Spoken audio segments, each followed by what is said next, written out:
बिस्मिल्लाहिर्रहमानिर्रहीम, अस्सलाम वालेकुम नाज़रीन, आप देख रहे हैं दिलास चार। मैं हूँ यासिर रशीद और मेरे साथ हैं सीनियर सहाफ़ी राना मोहम्मद अजीम साहब। नाज़रीन, कौमी असम्बली का इजलास 3 रोज़ हुल्लड़बाजी का शिकार रहा। सीटियाँ बजीं, बाजे बजे, बजट किताबें एक दूसरे पर फेंकी गईं, सैनिटाइज़र की बोतलें फेंकी गईं। सूरत हाल इस नहज तक आन पहुँची कि स्पीकर कौमी असम्बली की जानिब से ये बात वज़ा करने की कोशिश की गई कि मामला खुश असलूबी से हल किया जाएगा। फिर बाद में अपोजिशन और हुकूमती बेंचेस के दरमियान मामला खुश असलूबी से किसी हद तक हल हुआ और आज अपोजिशन लीडर ने अपनी तकरीर मुकम्मल की है और तवील तकरीर करने का रिकॉर्ड भी तोड़ डाला है। तो क्या ये जो खुश असलूबी है ये बजट के मामलात पर भी होगी, आने वाले दिनों में इलेक्शन इस्लाहात पर भी होगी, आने वाले दिनों में अवाम की फलाह बहबूद के लिए जो फैसले किए जाने हैं उस पर भी होगी? इस पूरे मंजरनामे पर बात करने के लिए हमें ज्वाइन किया है पान तहरीक इंसाफ के रहनुमा सेनेटर सैफुल्लाह अबड़ो साहब ने। सैफुल्लाह साहब, बहुत शुक्रिया आपके वक्त का। सैफुल्लाह अबड़ो साहब, 3 दिन से बजट इजलास के दौरान जिस हद तक हंगामा आराई होती रही, जिस हद तक शोर शराबा हुआ, गुलगपाड़ा हुआ और सबकी सुबकी हुई, बतौर अवाम भी सुबकी हुई, पाकिस्तान की भी हुई, सियासतदानों की भी हुई, आप क्या समझते हैं कि ये मामला पहले किस तरीके से हल किया जाना चाहिए था और अब जो हल हो चुका है इसका नतीजा क्या होगा? देखिए यासिर साहब, एक्चुअली ये जो वाक़या हुआ है असेंबली में, एक्चुअली ये कोई भी पाकिस्तानी और किसी भी पार्टी से वो ताल्लुक़ चाहे उसका हो, कोई भी इस चीज़ को अच्छा नहीं कहेगा। ये चीज़ें नहीं होनी चाहिए क्योंकि पार्लियामेंट का जो वक़ार है, इस ऐवान का वक़ार है, वो सबसे ज़्यादा है। और अफसोस है उन दोस्तों पे जो अपने इलाकों से इलेक्ट होके इतने भारी वोट लेके आते हैं इस ऐवान में, तो उनको अपने तबीयत पे, अपने मिजाज पे कंट्रोल करना चाहिए, चाहे वो किसी भी पार्टी से हों। लेकिन अनफॉर्चुनेटली कुछ लोग ऐसे हैं जो नहीं चाहते कि ये चीज़ें जो है वो स्मूथली चले। खास करके ये जो बजट पेश हुआ, आपने देखा कि हमारी गवर्नमेंट को पिछले जो 2 साल हुए हैं, ये 3rd बजट है हमारी हुकूमत का। तो पहले 2 बजट हैं, आपने देखा कि खास करके दिसंबर 2019 से तो ये कोविड की सारी सिचुएशन लगी हुई है। तो अल्हम्दुलिल्लाह सारी चीज़ों को देख के जब सारी दुनिया कोविड में बड़ी बड़ी ताकतों की मैशत बैठ गई और जब हमारी गवर्नमेंट ने ये बजट दिया है, आपने देखा है उस बजट पे अपोजिशन के पास बोलने को कुछ नहीं था। तो उन लोगों ने बस ऐसे ही मैनेज किया कि कोई ऐसा माहौल पैदा किया जाए, कोई झगड़ा हो। तो एक्चुअली ऐसे होना नहीं चाहिए। कोई भी पार्टी, हमारी पार्टी भी ये नहीं चाहती। बात यह है कि सैफुल्लाह अबड़ो साहब, उन लोगों ने तो मैनेज किया, झगड़ा होना नहीं चाहिए। आप लोगों ने उसको तक़वियत दी। आपके बहुत से ऐसे वज़रा नजर आए जो डेस्कों पे खड़े होकर किताबें मारते रहे, तो उनको भी मैनेज उन्होंने किया या नहीं? देखिए, एक चीज़ देखें आप, इस चीज़ को मैं पहले कह चुका कि ऐसी चीज़ें होनी नहीं चाहिए। मैं डिफेंड किसी को भी नहीं करता, वो चाहे हमारी हुकूमत के लोग हों या अपोजिशन के लोग हों, लेकिन इसको देखा जाए कि ये माहौल कैसे बना। आप देखें अलीगौर बलोच साहब उठ के कैसी वो गालियां निकाल रहे थे डे 1 से।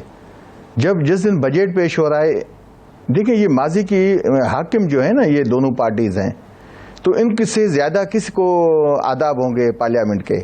तो इनको डे 1 से रवैया ऐसा करना चाहिए कि मतलब कोई भी किसी चीज़ को मौका ना मिले किसी बंदे को। देखें जिस दिन बजट पेश हो रहा था, उन्होंने आके पीएम के डेस्क का घेराव किया। ये कोई इज्जत वाली बात है? ये कोई शहबाज शरीफ साहब, बिलावल साहब नहीं अपने लोगों को समझाते? एक तरफ रख दें, जब बात तय हो चुकी और मामलात खुश असलूबी से हल हो चुके कि पुरअमन तरीके से इजलास चलाया जाएगा, फिर आज इजलास जब शुरू हुआ तो मुराद सईद साहब की जानिब से, अली अमीन गंडापुर साहब की जानिब से फिर से नारेबाजी का किए जाना और स्पीकर का उनको रोकना, ये तो फिर मुनासिब नहीं था ना कि जब मामला खुश असलूबी से हल हो चुका है तो फिर हवा तो नहीं ना देनी चाहिए थी? नहीं, देखिए एक्चुअली आज आपने देखा कि अपोजिशन लीडर ने अपनी स्पीच भी कंप्लीट की। आपने खुद बताया उन्होंने रिकॉर्ड भी कायम किया। रिकॉर्ड तो उन्होंने बहुत सारे कायम किए हैं, असेंबली से बाहर भी किए हैं, यहाँ भी किए हैं। एक्चुअली इनको अपने बेवर को देखना चाहिए, इसकी लीडरशिप को। देखें ये आज की बात नहीं है। जो पहले आपने सवाल पूछा ना कि ये कैसे हुआ, आपने देखा कि आपको याद होगा कुछ दिन पहले या कुछ महीने पहले शाहिद खाकान अब्बासी साहब एक्स प्राइम मिनिस्टर हैं, वो स्पीकर साहब के लिए क्या जुमले इस्तेमाल कर रहे थे। ये ज़ेब देती है इनको लैंग्वेज, ये माहौल खुद पैदा करते हैं। अब अलीगौर बलोच देखें डेस्क पे खड़ा होके ऐसे गालियां दे रहा था पार्टी को। तो लाजमी है आगे भी उनको हमारे लोगों को कंट्रोल करना चाहिए क्योंकि हुकूमत को ज़्यादा इसको तहमुल से चलाना चाहिए, हमारे हुकूमत के जो भी मेंबर्स हैं, मैं इसे इत्फाक करता हूं। लेकिन ये इतनी गालियां देते हैं, इतनी बदतमीजी करते हैं, हमारी लेडीज जो मेंबरान हैं, आज जो मामला हुआ, की बड़ी गालियां निकाली हुआ है, जो बड़ा पुरसकून तरीके से, हर पुरसकून तरीके से सारा कुछ हो गया, और ये जो डिप्टी स्पीकर के खिलाफ अदम इत्मीनाद की तहरीक वापस लेने का मामला हुआ, ये जो बातें चल रही हैं, और राजा परवेज़ अशरफ ने कहा भी है, क्या इनके पास वोट पूरे नहीं थे, कोई सिम चेंज हो गई, कोई मामला तय हो गए, या आप डर गए और आपकी पार्टी ने उनके साथ कोई मुज़ाकरात कर ली? क्या मामला है? नहीं राना साहब, देखें, अपोजिशन का हक है, वो जब भी कोई भी तारीख लाना चाहे, इन्होंने पहले भी कोशिश की थी। आपको याद होगा कासिम सूरी साहब के खिलाफ इन्होंने पहले भी तारीख दी थी। ये जब भी हालात जहाँ ख़राब होते हैं, जिनके सबब इनकी तरफ जाते हैं, तो ये फिर कहते हैं कि हम तो अदम एतमाद तारीख लाएंगे। आपने देखा ये पहला मौका नहीं है। इन्होंने पीडीएम में भी ये जिक्र किया कि पीएम को हटाते हैं, पंजाब के लिए इन्होंने कहा कि उस्मान बोजार को हटाते हैं। एक्चुअली इनके पास मेजॉरिटी है नहीं, ये फेस सेविंग के लिए ऐसी बातें करते हैं कि गवर्नमेंट देखे, हम तो डे वन से चाहते हैं कि मामला जरूरत ही नहीं थी। फवाद चौधरी साहब ने कहा कि हमने रिक्वेस्ट की है कि डिप्टी स्पीकर के खिलाफ आप जो रेजोल्यूशन लाना चाहते हैं वो वापस ले लें, तो वो इस पे गौर कर रहे हैं, तो फिर रिक्वेस्ट की जरूरत ही नहीं थी, फिर उन्हें हर बार आजमा लेने देते।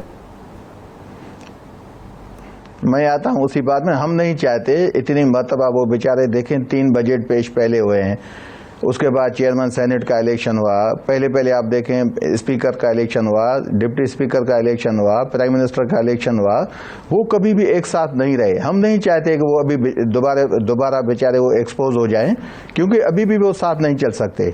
मैं आपको ये यकीन से बात बताऊं कि पीपुल्स पार्टी कभी भी नून लीग के साथ नहीं चलेगी। वो नून लीग को इतनी चोटें उन्होंने लगाई हैं फ्रॉम वेरी बिगनिंग। आप देखें 2018 का जब इलेक्शन हुआ, जब स्पीकर डिप्टी स्पीकर का इलेक्शन हुआ, तो इन्होंने इत्तेहाद किया आपस में। आपने देखा कि खुर्शीद शाह ने स्पीकर पे वोट लिए, मौलाना फजल रहमान के बेटे ने डिप्टी स्पीकर पे वोट लिए। जब शहबाज शरीफ साहब का टाइम आया तो उनको वोट नहीं मिले, पीपी ने कहा हम नहीं देते। पीपी कभी भी इनके साथ खड़ा नहीं रहती। हम तो इनकी कहते हैं कि नून लीग ज्यादा एक्सपोज न हो, क्योंकि उन्होंने बड़ी चोटें खाई हैं पीपुल्स पार्टी से, वो पीडीएम का प्लेटफॉर्म हो, कोई और चीज। आपके दिल में हमदर्दी है जी, अल्लाह करे ये हमदर्दी इसी तरह कायम रहे, माहौल भी ठीक रहे। आपका तल्लक सिंध से है, सिंध से आप सेनेटर मुंतखब हुए। पीटीआई सिंध में दिन ब दिन आगे जाने की बजाय पीछे आती जा रही है। कराची की नशिस्त बड़ी बुरी तरीके से आप हारे। सिंध में जितने इलेक्शन हुए पीटीआई कहीं पहले से भी कम पोजीशन पे आ रही है, तो ये क्या वजूहात है? क्या वहाँ पर पीपल्स पार्टी का बयानिया जीत गया? आप उन पर करप्शन के इल्ज़ाम लगाते हैं, लेकिन उसके बावजूद वो कामयाब हैं, और आप जो ठीक हैं नाकाम हैं। नहीं, देखिए ऐसी कोई बात नहीं है। एक इलेक्शन जो वहाँ बाई इलेक्शन हुए, वो मैं आपको बताऊं, PS 88 वो पीपी का था, सांगड़ का इलेक्शन वो पीपी का था, पीपी की सीट थे। और वहाँ जो बदीन का भी इलेक्शन हुआ है वो भी पीपी की सीट थी। एक सीट थी अलबत्ता जो NA 247 जो वहाँ कराची का इलेक्शन था, तो वो बिल्कुल हम उसको एक्सेप्ट करते हैं कि जो हमारे वहाँ नुमाइंदे थे, जो मिनिस्टर थे पहले, हमारे फैसल वावडा साहब, शायद अवाम से उनका इतना ताल्लुक नहीं रहा, जिसकी वजह से लाजमी है लोगों ने हमारे मौक़िफ़ को या हमारे कुछ उसमें एक गैप रहा। लेकिन जो रिजल्ट आया ना, वो रिजल्ट ऐसे नहीं है। माजरत चाहता हूँ, 2018 में जब हुकूमत बनी तो बेशतर हल्के ऐसे हैं जो पहले पाकिस्तान तहरीक इंसाफ के पास तो थे नहीं, या तो वो पीपी के थे या नून लीग के थे या किसी और जमात के थे। आप तब्दीली का नारा लगा के आए, अवाम ने भरोसा किया, आप इक्तदार में आ गए। अब 3 साल बीत चुके हैं। अगर पॉलिसी ठीक होती और जो लोग पहले से इलाकों में राज कर रहे हैं उनसे अवाम तंग होते, तो फिर आप ही का इंतखाब होता। मैं आता हूं उसी बात में, मुझे आप कंप्लीट करने दें। देखें, मैं ये जो वहां से पीपी जीती है, मैं आपको बताऊं, पीपी ने तो मैनेज किया है। पीपी का तो दूर दूर तक कोई वहां नहीं है। पीपी की आप अगर देखें पोजीशन, देखें मैंने आपको वो कॉन्स्टिट्यूएंसीज बताई जहां से ये पहले पीपी लाजमी सिंध में गवर्नमेंट पीपी की है। आपको पता है कि सिंध सख्त पुलिस स्टेट बना हुआ है, ये पुलिस के बलबूते पे इलेक्शन जीतते हैं। ये आप कोई भी इलेक्शन हो, मैं आपको इनवाइट करता हूं, मैं राना साहब को भी, आपको भी, मैं आपको ले चलूंगा वहां सिंध में। आप देखें अच्छा, एक एक हल्के में ये 20-20 SP जो है डिप्यूट करते हैं, पूरी पुलिस वहां आती है और ये इलेक्शन मैनेज करते हैं। ये नहीं है। आप अभी भी जो कराची का इलेक्शन हुआ है, आप वहां से आज़ादाना जाके सर्वे भी करें, मैं आपको दावत देता हूं, मैं आपको साथ लेके चलता हूं। तो ये 4 घंटे इलेक्शन बंद होके इन्होंने तो मैनेज किया इलेक्शन। खुद आपने देखा कि जो वो कैंडी बॉय था मिफ्ता इस्माइल, उसने खुद इन पे किया कि भाई हमारे 4 घंटे क्यों बंद हुई। मरियम बीबी ने इन पे ऑब्जेक्शन लगाया कि ये इलेक्शन जो है मैनेज्ड है। देखिए, जहां ये खुद लोग जीतते हैं तो ये कहते हैं कि इलेक्शन सही है, अगर अपोजिशन वाला जीता है तो फिर कहते हैं कि ये धांधली हो गई। धांधली बड़े में बड़ी पीपुल्स पार्टी सिंध में करती है। पीपुल्स पार्टी ने जो तबाही मचाई है, मैं आपको लाड़काना का मिसाल देता हूं।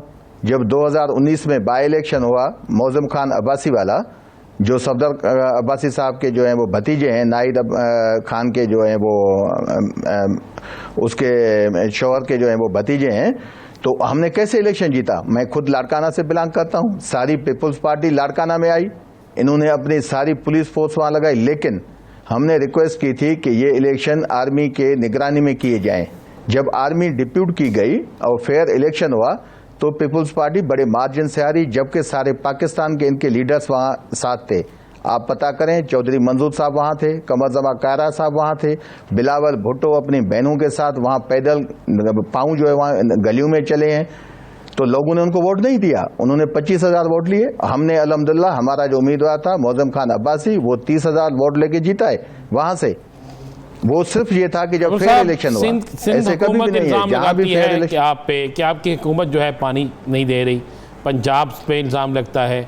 इसके अलावा सिंध जो है वो इल्ज़ाम लगाती है कि करप्शन की इंतहा होगी आपकी हुकूमत में। तो आप भी सिंध पे यही इल्ज़ाम लगाते हैं, लेकिन साबित आज तक कुछ नहीं हो सका।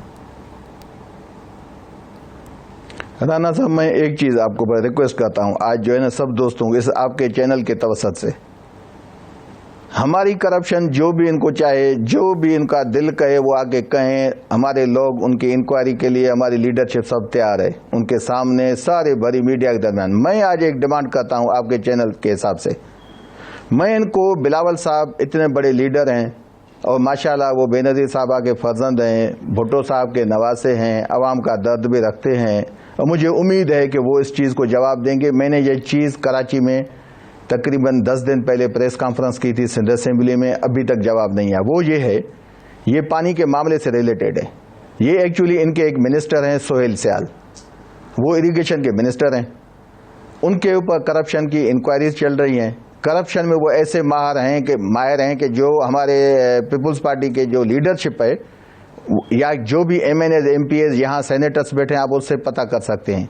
उस बेचारे ने अपनी करप्शन को छुपाने के लिए बड़े बयान दिए। पानी के मामले में पानी की शॉर्टेज थी ऊपर, मैं इसे इनकार नहीं करता, लेकिन ऐसा जो इदारा है पानी डिस्ट्रीब्यूट करता है, वो अपने जो अवेलेबिलिटी थी पानी की, जो ज़खायर मौजूद थे पानी के, उसी हिसाब से सब सूबों को दे रहे थे पानी। अगर किसी को इशू था तो वो बैठ के हल किया जा सकता था। लेकिन ये जो आपके सवाल के हिसाब से करप्शन के हवाले थे, ये मिनिस्टर, मैं बिलावल साहब से पूछता हूं कि ये जो इस मिनिस्टर ने 2 अरब का महल बनाया है लाड़काना में, अनवर पैलेस, और हैदराबाद में जो दूसरे मिनिस्टर हैं शर्जील मेमन, जो अभी भी 3-4 महकमे चलाते हैं अनऑफिशियली, उसका है वहां रावल पैलेस।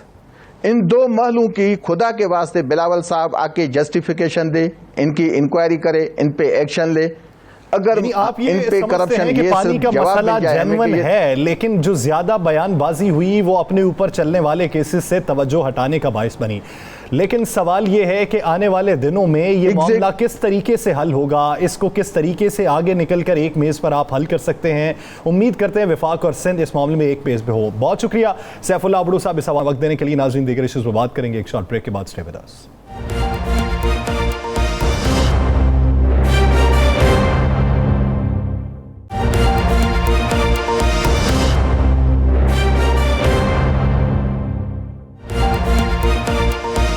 Welcome back.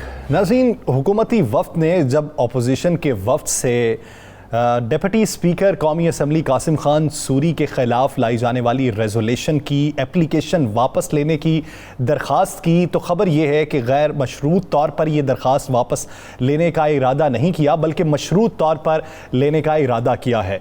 तो अगर मशरूत तौर पर होगी तो क्या अपोजिशन ये सोचती है कि हम भारी पड़ेंगे या फिर अपोजिशन ने खुद से जान छुड़ाई है कि शायद नंबर गेम्स पूरी नहीं थी जिस वजह से हम ये दरखास्त वापस लेने में ही आफियत समझते हैं। लेकिन इस हवाले से राना साहब की पहले से प्रेडिक्शन क्या थी, पहले वो मुलाहिजा करते हैं, फिर इशू की जाने पाएंगे।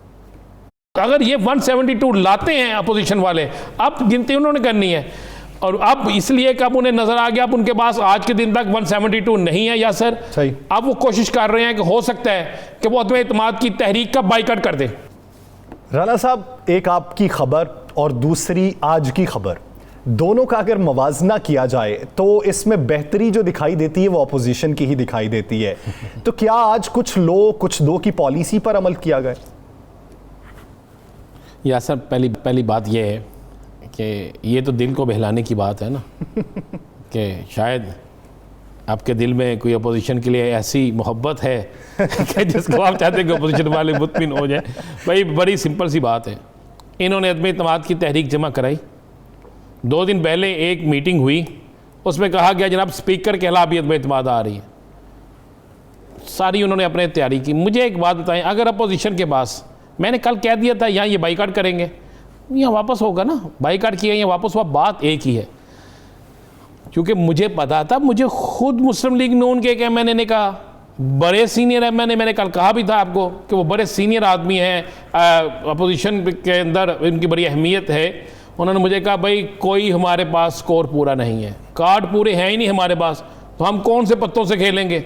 उसने कहा ये हमने बड़ी कोशिश की है लेकिन हमारे पास कार्ड पूरे नहीं हुए, खुफिया रायशुमारी के बावजूद नहीं हो सकते, बल्कि हम आप ये लफ्ज़ अदा किया गया, बल्कि हमारे कोई 20-25 कम हो जाएंगे। यासर साहब, आज हुआ ये है, असल आपको बताते हैं, वो अपोजिशन चाहती थी कि हमारी जान छूट जाए, हुकूमत चाहती थी मामला तय हो जाए। अब अपोजिशन को नज़र आया कि थोड़ी सी नरमी हुई है, जब जनाब ये मुज़ाकरात हो रहे थे ना, अंदर की ले लें खबर, जब ये मुज़ाकरात हो रहे थे कि इजलास को बड़े पुरअमन तरीके से चलाना है, और इसमें कुछ और लोगों ने भी बड़ा अहम किरदार अदा किया है, काफ़ी लोगों की सिमें चेंज करने में कुछ लोगों का बड़ा अहम किरदार है। तो उस वक्त में साथ ये कहा गया, फिर इस माहौल को, ये लफ्ज़ मैं आपको बता रहा हूँ एक अपोजिशन लीडर की तरफ से, किस माहौल में तलखी को ख़त्म करने के लिए फिर हम डिप्टी स्पीकर वाली तहरीक भी वापस ले लेते हैं। नहीं, उन्होंने कहा गवर्नमेंट का कुछ लोग बैठो, आओ जी ठीक है, लो एक तरफ से उर्दू में ये लफ्ज़ आया, दूसरी तरफ आप कर पंजाबी में लो जी लो, ठीक है। तो वो चाह रहे थे या अल्लाह कोई हमें कह दे तो हम तैयार हो जाए। वो मौलवी जब निकाह पढ़ाता है ना तो 3 दफ़ा पूछता है ना, और जो पहली दफ़ा कह रहा है मंजूर है तो फौरी को कह देना मंजूर है, तो कहते हैं कुरी पहले तो तैयार से, या मुंडा भी पहले तो रजामंद से नहीं तोड़ते, तो कुछ सोचना नहीं पड़ता।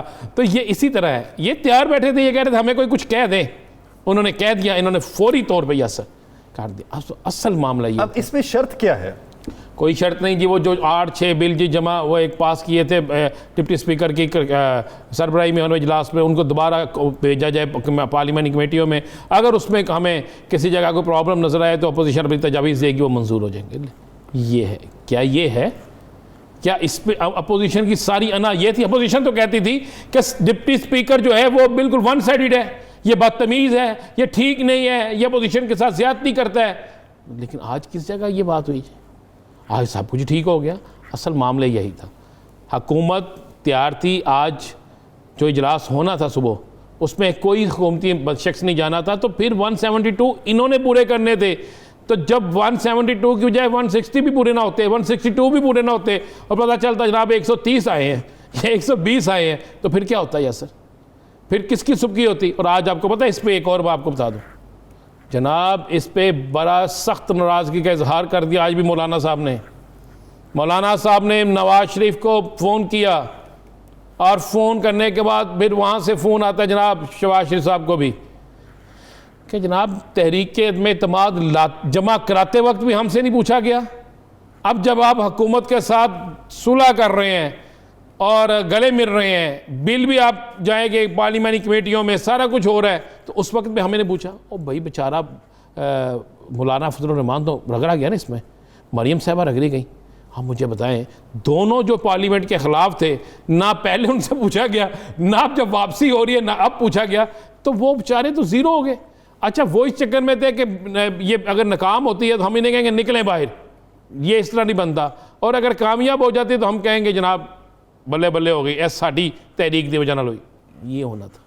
अब मौलाना साहब ने नाराज़गी पर फ़ोन किया, फ़ोन करके बड़े भाई को कहा कि जनाब ये बड़ी ज़्यादती कर रहे हैं, पीपल्स पार्टी ने कम ज़्यादती की थी, ये मैं लफ्ज़ आपको कह रहा हूँ, आप लोगों की तरफ से ज़्यादा ज़्यादती हो रही है, आप किसी और के कहने पे कुछ और कर रहे हैं। उन्होंने कहा हुआ क्या? उन्होंने कहा ये किस तरह वापसी की तरफ अब चल पड़े, किस तरह मुज़ाकरात कामयाब हो गए, किस तरह सब गले लग गए, किस तरह ये वो चीज़ें जो एक दिन पहले थी कि इस इजलास को इसी तरह ख़राब होने दें, ये सारी बातें हुई।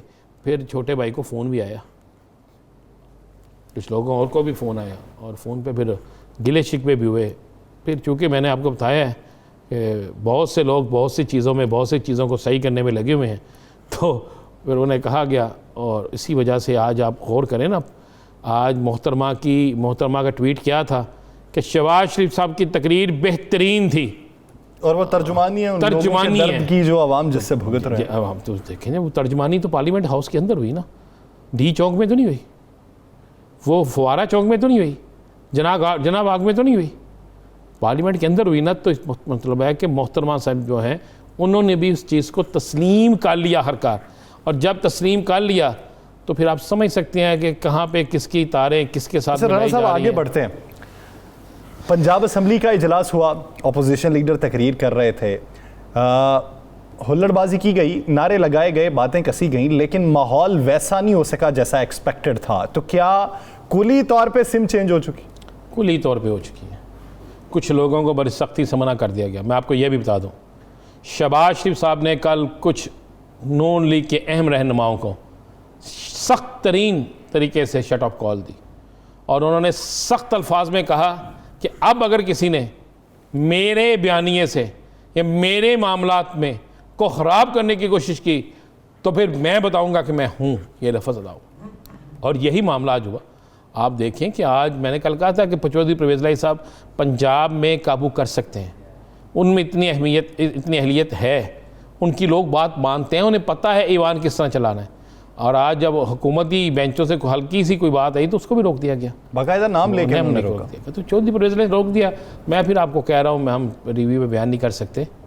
बहुत मैंने याद है आपको, मैंने कहा था कि बजट मंजूर हो जाएगा, याद है ना इस प्रोग्राम में? जी जी, मैंने कहा था ये मंजूर ज़रूर होना, ये पाकिस्तान के लिए बजट है। तो आज तो अपोजिशन के बहुत से लोगों ने कहा ये पाकिस्तान के लिए। तो राणा साहब, इसमें बुनियादी किरदार किसने अदा किया? वो शख्सियत थी कौन, अपोजिशन की जानिब से या हुकूमत की जानिब से? असल सवाल तो ये है ना कि किसने आग को ठंडा करने की कोशिश की या बर्फ को पिघलाने की कोशिश? वो जो इस पाकिस्तान की बेहतरी चाहते हैं। ताल्लुक किससे है? मैं कह रहा हूँ वो जो इस पाकिस्तान की बेहतरी चाहते हैं। तो फिर तो दोनों तरफ से कोई ना कोई तो हो। जी, मैं कह रहा हूँ कि जो इस पाकिस्तान की बेहतरी चाहते हैं, जिनकी वजह से सिमें बेहतर तरीके से तब्दील हो जाती हैं। मैंने भी कल चेंज कर लिया ना सिम, मेरे पास थे, मैंने एक और टेलीफोन सिम ले ली। ज्यादा नेटवर्क रखने से भी मोबाइल में खराबी आ जाती है। नहीं, मोबाइल ज्यादा हो तो कुछ नहीं होता। तो क्या आने वाले दिनों में इंतखाबी इस्लाहात जो है उस पर भी यही फार्मूला अपनाया जाएगा? हर वो चीज़ जो इस पाकिस्तान के लिए बेहतर होगी, मैं आपको बता दूँ, हर वो चीज़ जिससे आपको FATF, IMF, दीगर मामलात में मदद मिल सकेगी, वो काम होंगे। आप एक चीज़ ज़हन में रख लें, आज के इजलास की कार्रवाई के बाद अगर कोई ये कहे कि पार्लियामेंट से इस्तीफ़ों की बात होगी, नहीं होगी। पार्लियामेंट के ख़िलाफ़ कोई साजिश होगी, नहीं होगी। इन हाउस तब्दीली के लिए कोशिश हो सकती है, दीगर मामलात के लिए बातें हो सकती हैं, लेकिन वो तहरीकें जो हुकूमत के ख़िलाफ़ इस लिहाज से चलनी थी कि गिराओ जलाओ दड़ना, वो ख़त्म हो गया है। और ये कह दिया गया है तमाम सियासी जमातों को, उन तमाम सियासी जमातों को यासर जिनकी यहाँ अहमियत है, जो पार्लियामेंट में अहम रोल अदा कर सकते हैं, उनको ये कह दिया गया है कि आपने पार्लियामेंट के अंदर रह के पार्लियामेंट की लड़ाई लड़नी है। और इसलिए ये सारा पार्लियामेंट के बाहर की बात कर लेते हैं, ब्रेक पे जाना है। लेकिन जो मौलाना फजलुर रहमान और नवाज शरीफ साहब का राब्ता हुआ, सवात के जलसे के हवाले से भी बातचीत हुई, क्या उस जलसे में मरकजी किरदारों में आपको मियाँ शहबाज शरीफ साहब दिखाई देते हैं? जी बिल्कुल जाएंगे। मियाँ शहबाज शरीफ साहब को कहा जाएगा आप उस जलसे में तकरीर करें जाके, और अगर मियाँ शहबाज शरीफ साहब की तबीयत ठीक हुई, तबीयत नासाजगार ना हुई, तो वो ये इशारा तबीयत की तरफ ही है? जी, मैं तबीयत की तरफ ही, आप समझते हैं ना। अगर सेहत ठीक हुई और बजट पे बहस के आखिरी दिन ना हुए और रास्ते भी क्लियर हुए, तो वो सवाल जाएंगे। सही। और वो जब सवाल जाएंगे तो वो बयानिया वहाँ पे नवाज शरीफ का इस्तेमाल नहीं करेंगे, मैं ये भी बता दूँ। और बहुत से लोग चाहते हैं कि वो जाएं। जब वो जाएंगे तो उनकी तकरीर अहमियत रखती है यासर, एक जहन में रखिएगा बात, उनकी तकरीर बड़ी अहमियत रखती है पीडीएम के इस जलसे में। 4 तारीख को पीडीएम के जलसे में अगर शहबाज शरीफ वो तकरीर करते हैं जो नवाज शरीफ के बयानिए से मुतसादिम हो, तो फिर आपको समझ लग जाएगी कि पीडीएम किस तरफ जा रही है। बस ये एक समझने वाली बात है, इसको समझ लीजिए। पार्लियामेंट के अंदर जो बदलाव है और पार्लियामेंट के अंदर जो इस वक्त नर्म गोशा इख्तियार किया गया है दोनों जानिब से, ये किस हद तक आगे मामलात को बेहतर बनाता है, खूबी से किस तरह मामलात हल होते हैं और जलसे का रंग क्या निकलता है। नाज़रीन, दीगर इश्यूज़ पर बात करेंगे एक शॉर्ट ब्रेक के बाद। Stay with us.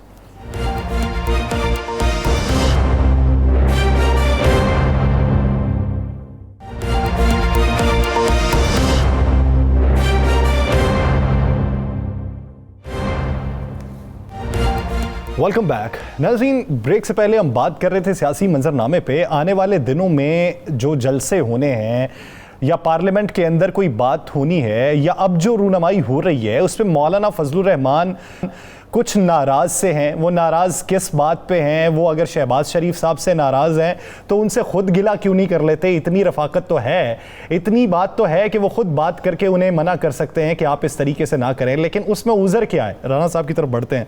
राना साहब की जो परेशानियां हैं, उनके जो दुख हैं, वो दिन ब दिन बढ़ते जा रहे हैं। उम्र के साथ साथ उनके गिले भी बढ़ते जा रहे हैं। ये गिले कम कैसे होंगे? क्यों ना बने यार यासर, जो उनके साथ किया जा रहा है। मौलाना साहब इस पाकिस्तान के एक ऐसे सियासतदान हैं जिन्होंने पाकिस्तान के अंदर आउट क्लास सियासत की है। लेकिन अब क्या हो गया? अब उनके अपने ही उन्हें धोखा देने लगे। अब मुझे बताएं कि पार्लियामेंट के अंदर अदम एतमाद की तहरीक हो, पार्लियामेंट के अंदर हुकूमत के खिलाफ बात करने की बात हो, मौलाना साहब से पूछा नहीं जाता।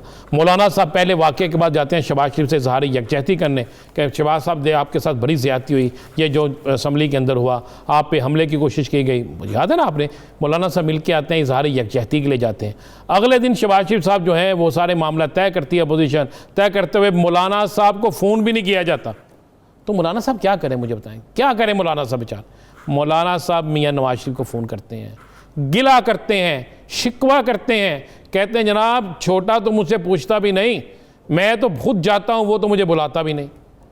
तो ये बाकायदा गिला होता है। और मैं आपको एक और बता दूं, आज मौलाना साहब का, मैं ये अभी थोड़ी देर पहले एक मीडिया टॉक हो रही थी मरी के अंदर जमीयत उलमा इस्लाम के कुछ रहनुमाओं की, उन्होंने खुद इकरार किया जी मौलाना साहब और मियां नवाज शरीफ साहब मुसलसल राब्ते में हैं और ये जो इस्लामाबाद का जलसा है इसके हवाले से बड़ी तैयारी हो रही है। हम आपको एक बात बता दूं कि जनाब मुस्लिम लीग नून के गले एक और फंदा पड़ रहा है खर्चे का।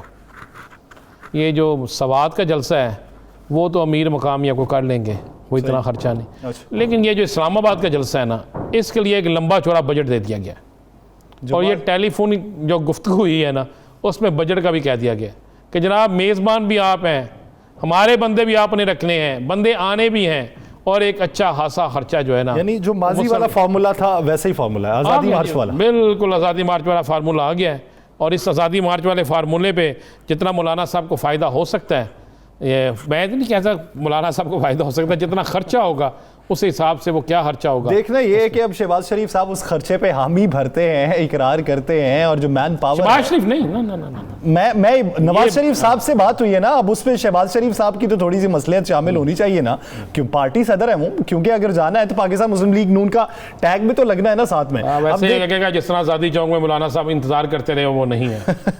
चले नाज़रीन, आने वाले दिनों में देखेंगे सियासी मंजरनामा किस हद तक गर्म होता है। आगे बढ़ते हैं और बात करेंगे एर्तुगरुल ड्रामा तुर्की का जो था, उसमें एर्तुगरुल गाजी का मरकजी किरदार निभाने वाले अदाकार एंजन अल्तान के साथ पाकिस्तानी शख्स काशिफ ज़मीर की जानिब से जो फ्रॉड हुआ, तो एंजन अल्तान ने बजरिया ईमेल आईजी पंजाब से रब्ता किया, सीआईए में एक दरखास्त दायर हुई, एफआईआर कटी और बिलाखिर काशिफ ज़मीर को पकड़ लिया गया। इल्ज़ाम यह है कि जो चेक दिए गए थे वो जाली चेक थे, बाउंस हो चुके हैं। तो ये शख्स पाकिस्तान का जो तशख्खुस था उसको मजरूह करने में इसने कैसा किरदार अदा किया? अगर पाकिस्तान और तुर्की की दोस्ती है तो उस दोस्ती का तशख्खुस किस हद तक पामाल हुआ? राना साहब की तरफ रुख करते हैं। राना साहब, असल मामला था क्या? देखें यासर, ये पाकिस्तान को बदनाम करने की एक साजिश थी, मैं ये समझता हूँ। देखें, ये अर्तुगरुल गाजी को लेकर आया। अर्तुगरुल गाजी इस वक्त एक हीरो है और पूरी दुनिया उसे जानती है। उसने एक ऐसे ड्रामे में काम किया है जिसकी वजह से हमारी नस्लें, जो आने वाली नस्लें हैं, इन्होंने बड़ा कुछ सीखा है। अब जब अर्तुगरुल गाजी को पाकिस्तान लेकर आता है ये शख्स, तो उसके बाद मज़े वाली बात है, ये बड़ी बड़ी अहम शख्सियात से तस्वीरें, उनके पास जाना, वज़ीर आला पंजाब के पास भी गए, ये गवर्नर के पास भी गए, किस किस के पास नहीं गए। ये शख्स एक फ्रॉडिया है। इसने जितना सोना, चेन, सब कुछ पहना होता था, ये अपने आप को कहता था मैं बड़ा टेक्सटाइल इंडस्ट्री का मालिक हूँ, कोई, ये एक फ्रॉड था। ये काशिफ ज़मीर साहब ने जितना ये सोना आपको नज़र आ रहा है ना, ये सोना है ही नहीं यासर, यही एक फ्रॉड था। ये जाली बना के 2 नंबर सोना पहनता था, टिकटॉक बनाता था, लोग मुतासर होते थे, इसके पास जाते थे, ये उन्हें सुहाने ख्वाब दिखाता था। और यही कुछ इसने अर्तुगरुल गाजी के साथ किया। उसको कहा कि जनाब मैं पाकिस्तान का बहुत बड़ा इंडस्ट्रियल हूँ, मेरे पास बड़ी है, कई बड़े अहम शख्सियात के साथ जैसे तस्वीरें उनको दिखाई, उसके साथ एग्रीमेंट किया। अब असल मामला क्या था, उसको अर्तुगरुल गाजी पाकिस्तान आया तो इस शख्स ने कई कंपनियों से पैसे ले लिए यासर। अर्तुगरुल गाजी के नाम पे कई कंपनियों से पैसे ले लिए। उस बात ये चली थी ब्रांड एम्बेसडर मेरी कंपनी का भी बनेगा, आपकी कंपनी का भी बनेगा। कई लोगों से पैसे ले लिए और लेने के बाद अखराजात भी लोगों के करवा दिए, अच्छे खासे पैसे समेट लिए, उनको जाली चेक दे दिए। वो वहाँ गए वापस, जब वापस जाके उन्होंने इनसे रब्ता किया, फिर इसकी रेपुटेशन पता चली, तो पता चला जनाब ये तो महा फ्रॉडी हैं। उसके बाद उन्होंने एक लेटर लिखा IG पंजाब को। अब वो आपको पता है अर्तुगरुल गाजी खुद इसमें इस FIR में मुद्दई नहीं बनना चाहते थे। जनाब ये FIR में मुद्दई खुद अर्तुगरुल गाजी हैं। तो इनसे CIA DSP CIA मियाँ शफकत, जो लाहौर पुलिस का जिन्हें क्या जा सकता है सबसे काबल, उन्होंने जनाब बाकायदा अर्तुगरुल गाजी जो एक कौमी हीरो भी है, मैं समझता हूँ इस वक्त, जो अदाकार, जी बिल्कुल अदाकार। अब उन्होंने मियाँ शफकत ने राब्ते किए, 3 दफ़ा राब्तों के बाद जब इससे FIR पे दर्ज की, इस पर यह राज़ी हुआ, तो जब इस काशिफ ज़मीर को पकड़ने के लिए गए ना, तो काशिफ ज़मीर के पास जो गाड़ियाँ थी ना, मज़े वाली बात है, उन सब के ऊपर आप वो गाड़ियों की फुटेज देखें, वो सारी गाड़ियाँ सरकारी गाड़ियाँ बनाई हुई थी, नंबर प्लेट सरकारी, ऊपर बत्ती सरकारी, इस तरह लगता है जैसे बहुत बड़ी कोई शख्सियत है। और वो सारी की सारी जो है वो 2 नंबर तरीके से जाली नंबर प्लेट, जाली सारा कुछ लगा के वहाँ रखी हुई थी। जब इसका सोना इसके घर से निकला, वो सारा कुछ चेक किया गया, पता चला जनाब ये सारे ही 2 नंबर है। और ये पता चला कि इस शख्स ने पाकिस्तान के तहश्शुस को मजरू करने की कोशिश की। इससे इन्वेस्टिगेशन हुई है, तो इन्वेस्टिगेशन में ऐसी चीज़ें निकली हैं यासर कि मुझे वो DSP साहब ने बताया, मियाँ शफकत ने, उन्होंने कहा जनाब ये एक ऐसा फ्रॉडिया है कि इसने अपने टिकटॉक के ज़रिए अब तक सैकड़ों नहीं हज़ारों लोगों के साथ फ्रॉड किया हुआ है। बहुत से लोग शर्मिंदगी से मुकदमा दर्ज कराने नहीं आते। अब मुझे बताएं कि जब एक ऐसा शख्स जिसके ड्रामे को देखने के लिए आप व्यूवरशिप देखिए ना, आपने क्या है उसकी, अर्तुगरुल गाजी ड्रामे की। अब रियासत को इस वक्त माफ़ी मांगनी चाहिए, हमें बतौर पाकिस्तानी इस बात पे शर्मिंदा होना चाहिए यासर, ये भी बिल्कुल आपको कहना चाहिए कि क्यों यासर जब ये आया पाकिस्तान में लेके, इसको क्यों नहीं चेक किया गया इस फ्रॉडिया को। इस हुकूमत को भी देखना चाहिए कि ऐसे लोग जब बुलाए जाते हैं तो वो जिनकी जानिब से बुलाए जा रहे हैं उनका भी कैरेक्टर ठीक होना चाहिए। नाज़रीन, रियल सेक्टर पे बात करेंगे एक शॉर्ट ब्रेक के बाद। Stay with us.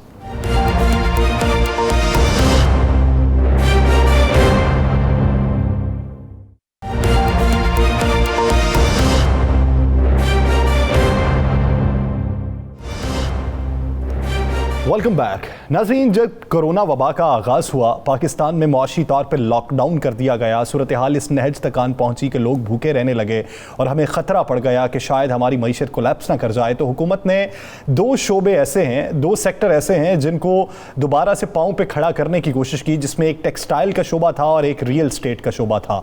तो दोनों ने इस हद तक फ़रोग पाया कि मईशत को इस्तेहकाम मिला, जिसके बाद बेहतरी के फैसले किए जा सकें। तो क्या बजट में इनके लिए रिलीफ है, इसी बारे में बात करेंगे। हमें ज्वाइन किया है रहनुमा रियल स्टेट एसोसिएशन साद नज़ीर साहब ने।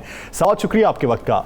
साद साहब, हुकूमत ने जितना रिलीफ दिया, अब तक MNST स्कीम भी मुतारिफ करवाई गई, उसके बाद जिस तरीके से बूम पकड़ा इस सेक्टर ने, आपको बजट से कितनी उम्मीदें हैं कि बजट के बाद क्या आप जो पहली सिचुएशन पे हैं वो प्लेटो रहेगी या उससे बढ़ जाएगी या उससे कमी वाक़ई होगी?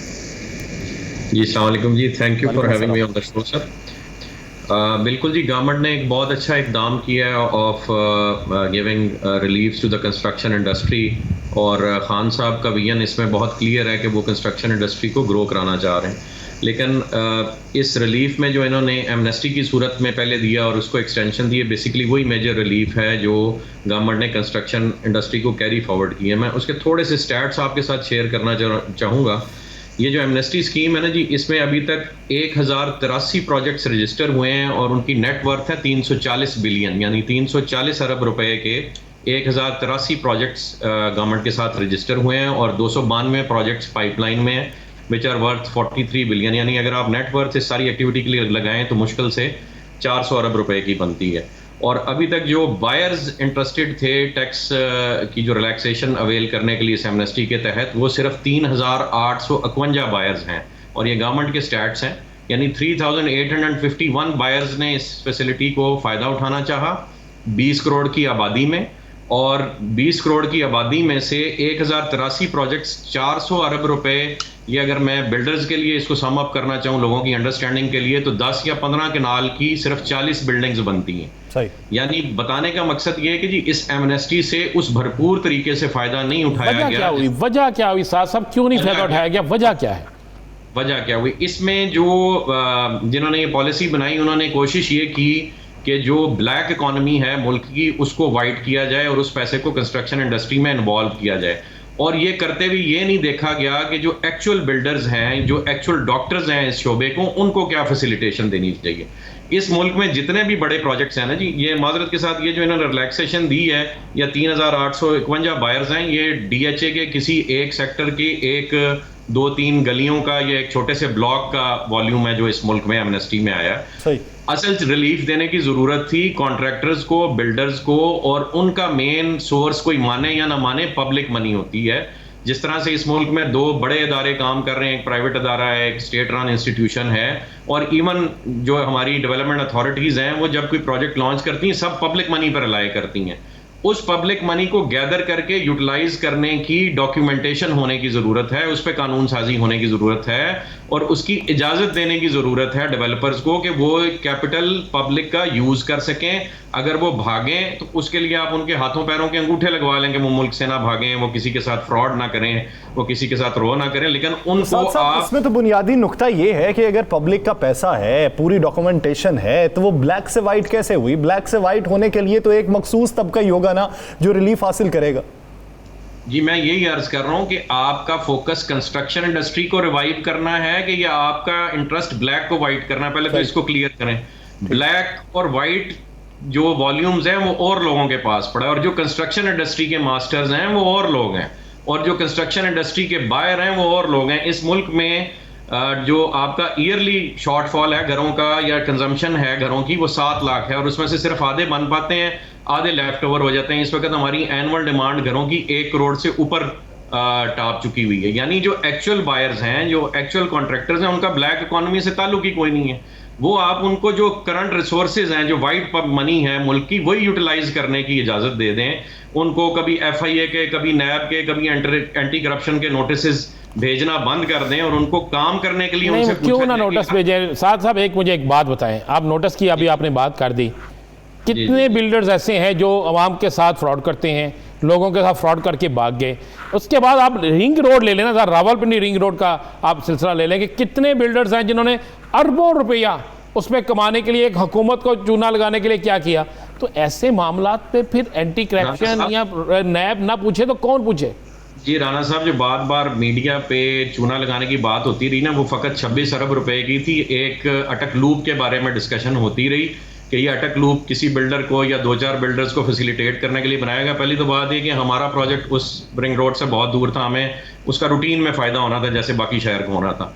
अदर देन दैट, अगर गवर्नमेंट थोड़ा सा स्मार्ट प्ले करती तो ये 26 अरब रुपया छोड़ें, पूरा रिंग रोड इन 8-10 बिल्डर्स जिनको आपने शामिल तफ्तीश किया हुआ है, इन पे लोड कर देती और इन्हें काम करने की इजाजत देती, तो ये आपको रिंग रोड अपने पल्ले से बना देते। यही रोल है ना कि एक्स चक्कर को लॉस हो गया 26 अरब रुपए का, एक्स चक्कर को लॉस हो, और ये 26 अरब रुपया तो ये बिल्डर सारे मिलके मतलब आपका 2-4 महीने में उठा लें अगर आप उनको काम करने दें। इस मुल्क में सिर्फ 1 या 2 बिल्डर्स को काम करने की इजाजत दी जा रही है, बाकी सबको फंदे पे लटकाया जा रहा है। और खान साहब कहते हैं कि जी हमने कंस्ट्रक्शन इंडस्ट्री को रिवाइव करना है। इसकी कसूरवार ब्यूरोक्रेसी है। जब तक खान साहब ब्यूरोक्रेसी को नकेल नहीं डालेंगे और हर डिपार्टमेंट के साथ, हर प्रोजेक्ट के साथ हर महकमे के साथ बैठ के उसको सिस्टमाइज नहीं करेंगे तो ये मुल्क आगे ग्रो नहीं करेगा। ये कंस्ट्रक्शन इंडस्ट्री मुल्क को आगे ग्रो करने के लिए अगर आपने मैकेनिज्म बनाया है, आप रिलीफ देना चाहते हैं, तो उस पर कुछ नजर सानी की ज़रूरत है। जो हर्डल्स बीच में हैं वो शख्सियात की सूरत में हों, वो कानून की सूरत में हों, वो आसानी के लिए दूर की जा सकती हैं ताकि मईशत को फ़रोग मिल सके। बहुत शुक्रिया साद नज़ीर साहब, इस हवाले से अपना वली नाज़रीन दिलास स्टार से मुझे और राना अजीम साहब को दीजिए इजाज़त। अल्लाह निगहबान।